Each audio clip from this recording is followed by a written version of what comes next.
people who watch security cameras for a living, what creepy things have you tried to forget?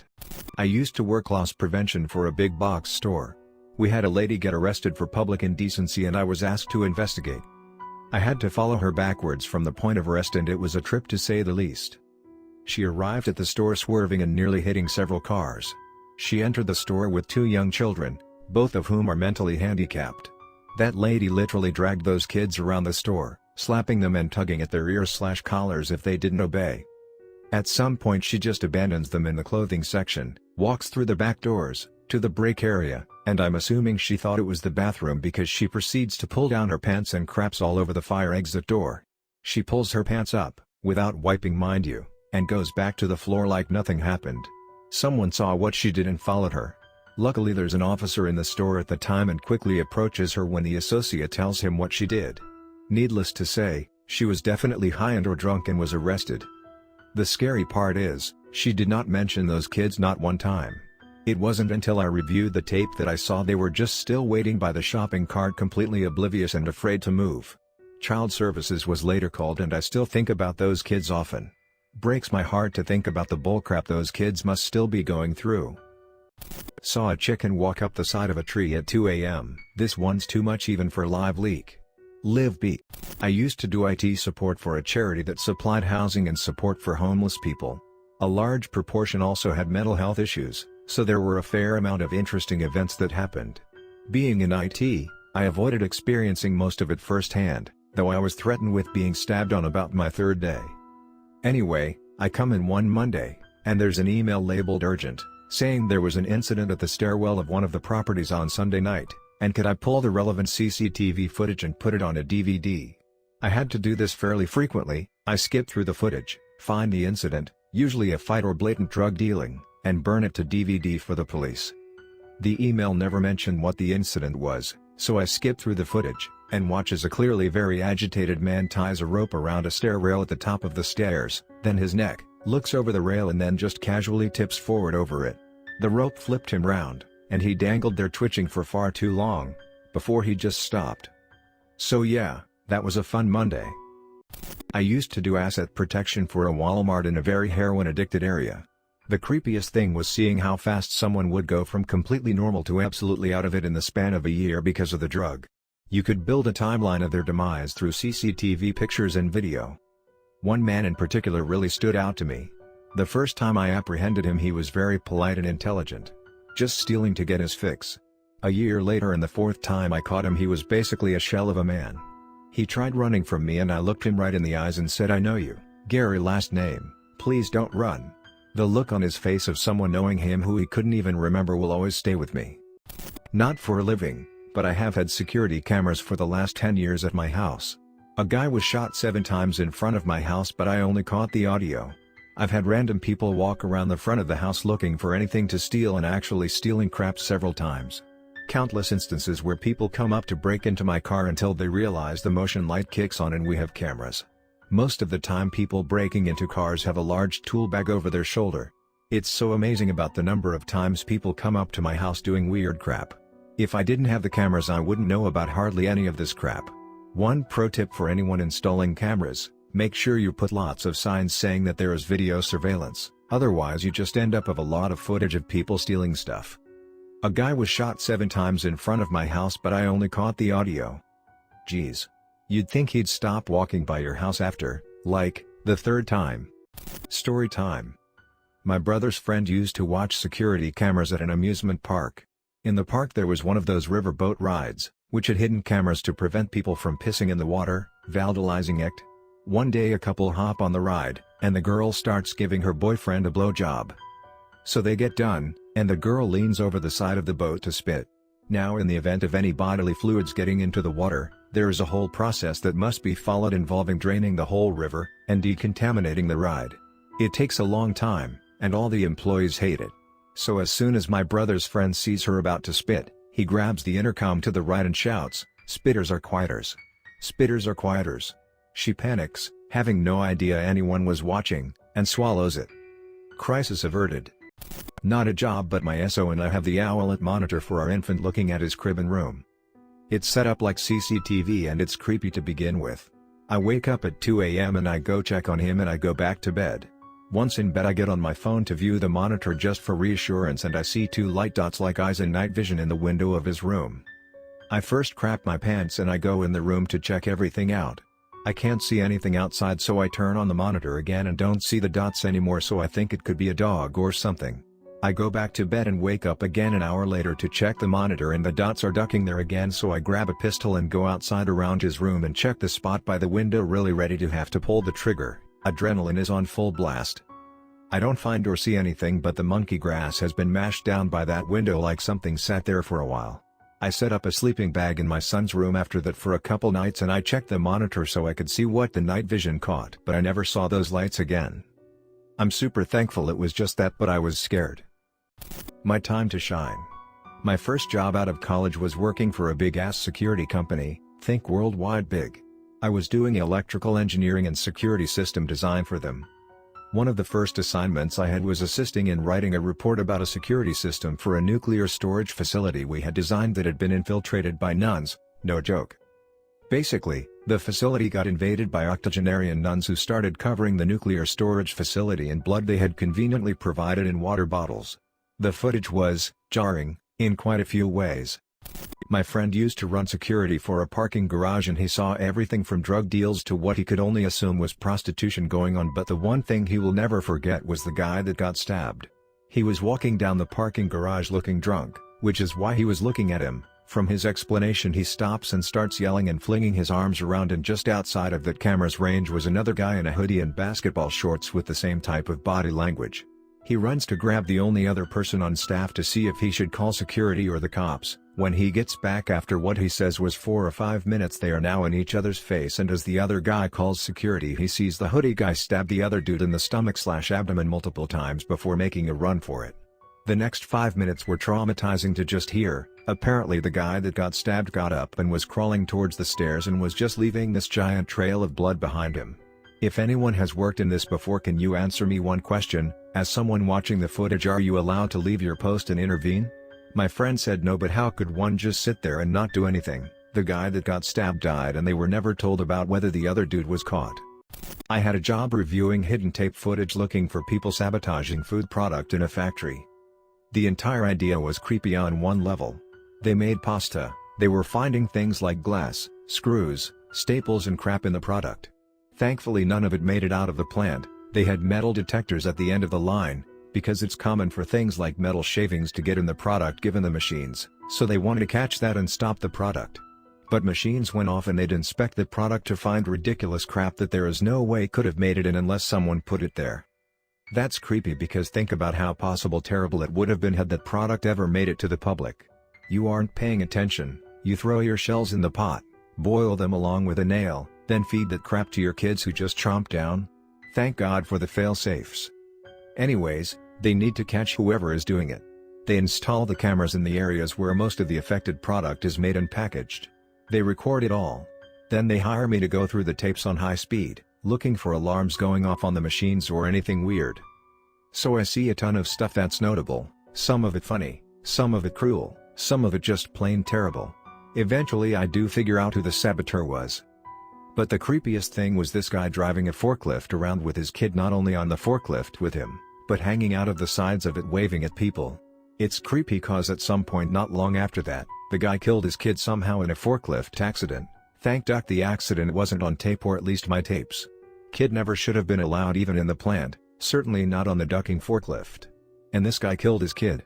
So it was like I was watching a ghost. And I kept wishing I'd had those tapes to review a week or whatever earlier, cause as soon as I would have said something they would have disciplined the dude, and maybe saved the kid. Didn't find it creepy at the time. I was working at a very small bank, so as the IT person I also had the security cameras all showing on a monitor by my desk, since I had the ability to save videos and burn to DVD if necessary. One day I get called downstairs to help with unlocking accounts/resetting passwords. I go downstairs and the employee had two people at her desk, an elderly lady and her daughter. The elderly lady's husband had passed suddenly, and he always dealt with financial things, so she had no clue. She was always sickly and he was always a pillar of health, so they never bothered teaching her these things. So we reset her passwords, and I sat with them for about an hour teaching her how to use basic online banking, and showing the daughter so they can work things out on their own. They were so sweet, it was really sad, but they were very grateful, and when they left, the older woman seems much less intimidated and a little more confident in moving on without her husband. A few days later I found out they were both brutally murdered.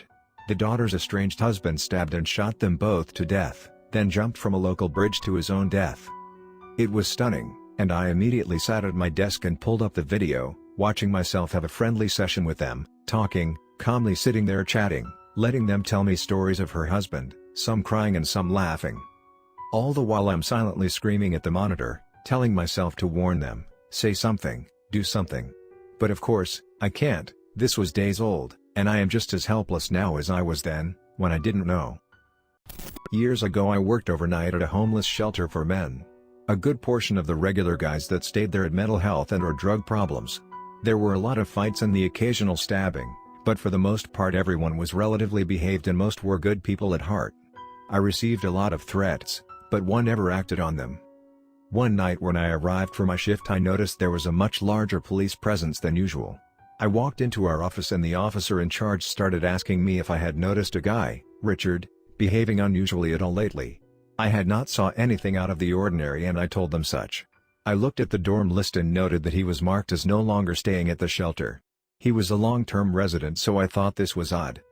The police left without telling me anything except the fact they needed security footage from 2 specific cameras from the night before. I did not work the night before and the guy I normally work with pulled a no-show. We were the only 2 people besides the manager, who was on a holiday, that were trained on how to burn footage to a DVD. I spent the rest of my shift in shock. When I found the footage they were looking for I felt physically ill. Richard had gone out onto the second floor smoking deck, finished a cigarette, got up on the railing, and dove head first onto the cement below.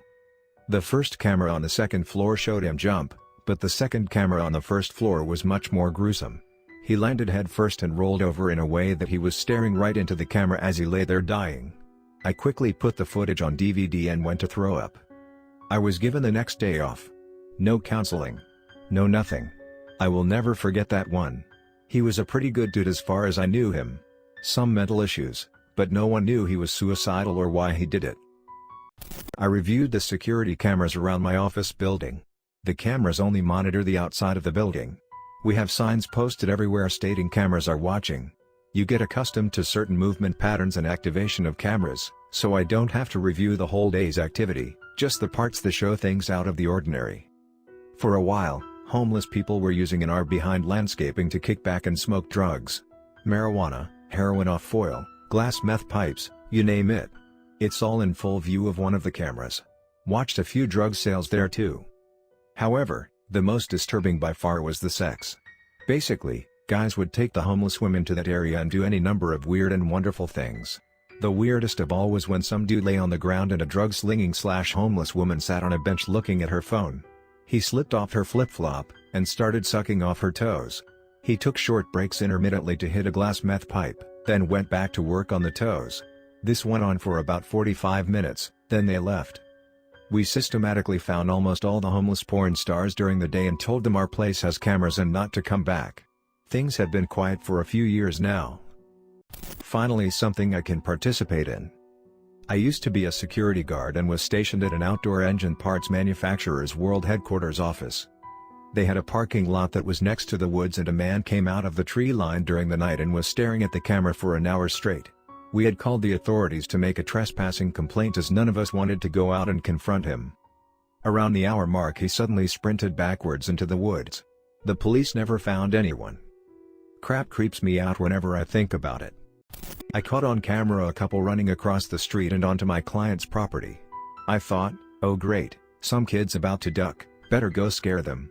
I walked toward the door, stopped, decided I wanted to get the scaring on camera. I got back to the camera, just missing them walking past the door. I see them peeking out from behind a storage unit and I head outside. As I approached them they had just left from behind the storage. I yelled something at them, I can't remember what. Then a ducking helicopter flies over and lights us up, followed by a swarm of police cars. They'd just shot someone across the street and if I'd gone out the door when I was first going to I would have been shot as well. I'm a fast draw, but drawing down on someone who already has a gun out takes a world-class shooter, which I am not. Addition, they'd been hiding the gun behind the storage unit, cops didn't find it and it took me actually going back there and pulling trash for them to continue the search. I found it. That was the first of 2 firearms I located for Phoenix PD in 6 months. Later I helped police locate a bullet casing at another job. Finding the casing caused the guy's girlfriend to let police search her apartment and find the gun. He'd been shooting into the air to intimidate someone. Edit, wording and addition to post. Edit 2, Valp something happened again. I'm not sure how much I can say and I can't share the video until I'm sure what's happening with the guy criminally. I had to remove a BMA from our property last night as he was threatening a manager. When we got outside he was threatening to shoot me and the manager, saying he wanted to fight, that he'd come back, etc. Then he jumps in his car and accelerates right at me. He was not trying to get out of the parking lot, because right behind me was another car. He got within 2 feet, I jumped back, drew my firearm. The only thing that snapped me out of that reflex to fire was him hitting his brake and throwing his hands in front of his face. It was at that moment that I woke up. I cannot for the life of me remember drawing my gun. I watched it on camera several times. All I could think about after was my newborn son, 14 days old, growing up fatherless. Then after that it was thoughts about the people sitting in his car who may have been killed had I fired on him. I was completely justified to shoot. Police would have shot, and the hands up and hitting their brakes are the only thing that kept me from shooting. We were both 5 pounds of trigger pull weight away from having our lives changed last night. It keeps playing over and over in my head. Worked on a campus watching cameras, was doing my hourly check at around 1 AM while talking to my buddy who was the on-duty guard.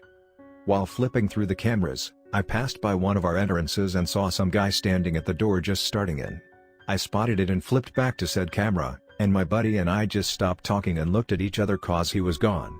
I switched to the next camera, which was the exterior camera, and he was not anywhere to be seen. I asked my buddy if he wanted to go check it out. He said hell no. We checked the footage to see if we saw it right, and sure enough he was there, but we could never find him on any other camera at that time. The university I worked at was reportedly haunted, but I don't exactly believe in ghosts. I still don't believe it was one, but it was still creepy as all hell and I can't explain what exactly happened.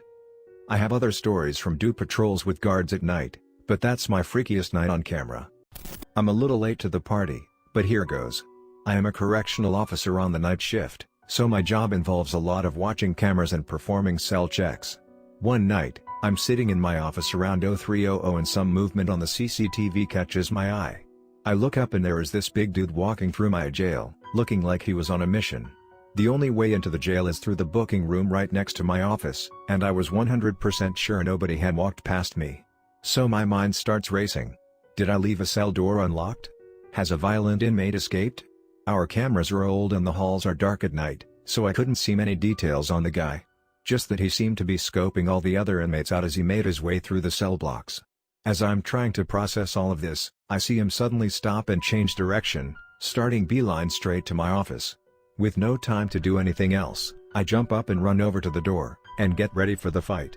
I waited for what felt like an eternity for this guy to bust my door in, with a full-on adrenaline rush. But he never showed up. I glanced back at the cameras and he was gone, disappeared into the ether. After scratching my head for a minute, I went to review the footage. That's when I realized that there was a glitch in our camera's playback that had caused a half-hour delay, and the guy in the video was just me doing a cell check and heading back to my own office. Never been more relieved in my life. The closest to a horror movie IRL thing I've ever seen. Some of the patient rooms in our hospital on the psych floor have cameras to help monitor patients so they don't move around too much or hurt themselves since they are often confused, etc. Obviously the night vision low light camera makes everything look creepy. One night a phlebotomist came running out of a room totally freaking out. We looked at the camera footage to see what had happened. Patient was an old lady. Video shows a dark empty room. The phlebotomist walks in and sees that the bed is empty and thinks they must have moved the patient. At that point as she turns around the door swings and standing behind the door looking at her what I can only describe as pure hatred in her eyes is the patient, naked, with her long hair down to her waist. The phlebotomist was scared as anyone would be. She finally managed to say, "Mrs. Shelby, I'm from the lab and I'm here to draw some blood, is that okay?" And the patient just said no. "Get out." Phlebotomist didn't need to be told twice. We walked over to the room and the old lady was back in bed sleeping as peaceful as could be. Never remembered a moment of it.